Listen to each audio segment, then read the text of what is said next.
guys, what's going on? I got a pretty basic question. What is the best way to lose fat?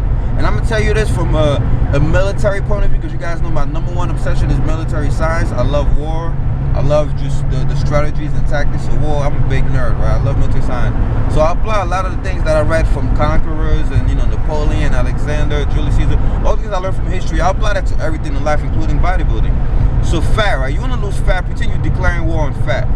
One of the most powerful maxims of war is, Napoleon actually said that, he said an army, both your friends or your own army, an army marches on its stomach, right? An army doesn't march on its feet or on its legs, it marches on its stomach, meaning you cut off the food supply to an army, that army is devastated before the first battle, right? You want to defeat an army, cut them off from the source of nutrition. That's why a lot of people, if they can't win a war, they just retreat and they do a scorched earth policy where they burn all the crops on, you know, as they're retreating, so that the other army doesn't have food to replenish itself. Because, I mean, you could have an army of 1 million men. After 24 hours, these motherfuckers need to eat. If they don't have food or water, you could defeat an army of 1 million men without even raising one sword or firing one single bullet, right? So I see it the same way when you're trying to fight an enemy that's bigger than you. You're trying to fight fat. And I call fat an enemy that's bigger than us because fat is really, really hard to get rid of, right? It's an enemy that's really bigger than you. What do? Don't try to fight fat right away. People, I understand, people that they're going to do cardio and all that shit, right? And once again, when I say cardio, I'm not talking about like HIIT and jump roping. To me, that's the best form of you know, cardio. I'm talking about people that try to do like the treadmill thing, and I'm not against you. If you like that and it's working for you, fine. But people that are really, really fat and are trying to attack fat every morning, you know, like, oh, I just ate this, I'm gonna burn 200 or 300 calories.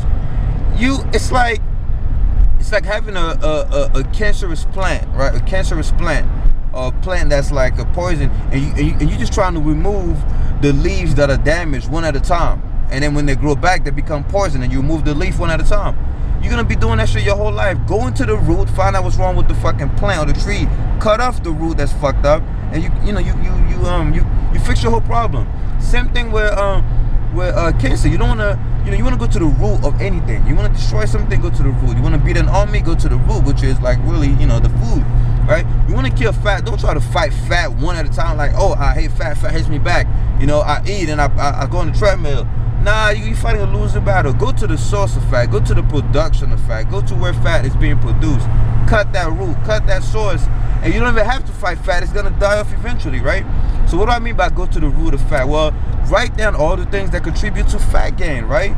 Insulin fucking spikes. I don't care what nobody tells you. This is proven. This is a fact. Insulin not only stores fat, but insulin prevents the breakdown of fat. So insulin is a double enemy if you're trying to lose fat, if you're really, really fat. Now, obviously, if you're not really fat, so it's probably your best friend because it helps you put on mass really quick. But if you're really, really fat, insulin is a problem because it not only, like I said, it stores fat, which you don't want because you're already a fat ass, and then it prevents you from breaking down fat, for energy. It uses, the glucose that you just ate or whatever. Or it turns other things into glucose by gluconeogenesis.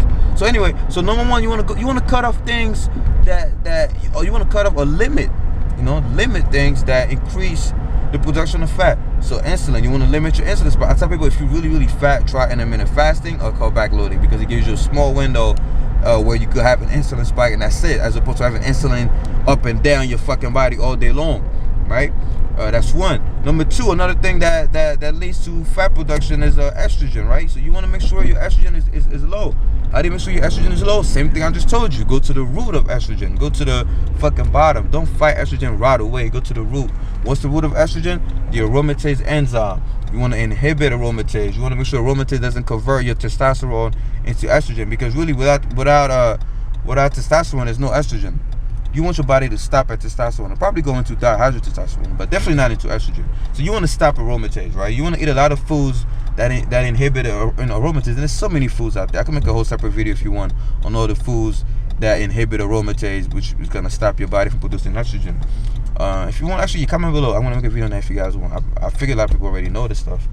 So yeah, there's a lot of foods that do that, guys. You can eat cruciferous veggies. They control. They have sulfur. They have D3 carbinol. I forgot what it's called. D3 something. D3C, I believe.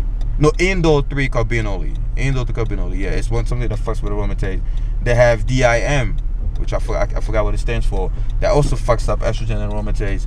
Yeah, so cruciferous veggies, broccoli, cabbage, cauliflower, kale.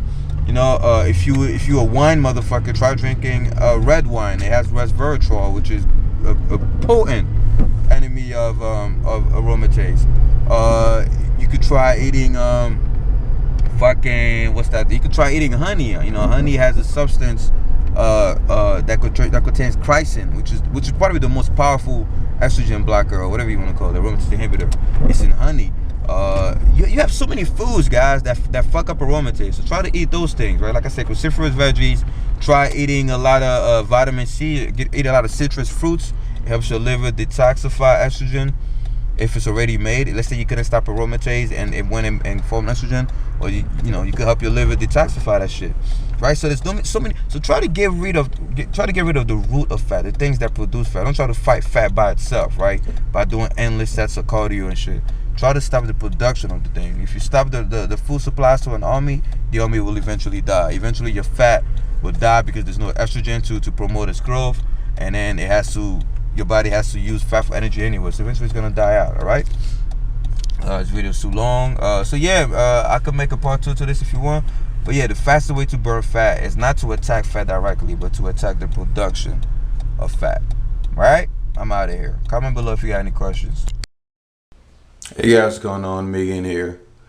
Just woke up. Today is November 1st. Halloween was yesterday. November 1st, gonna go to the gym. Just woke up. Gonna do my jump roping, my sprinting. I think I might do that tomorrow. I like doing it on the weekends with my uncle.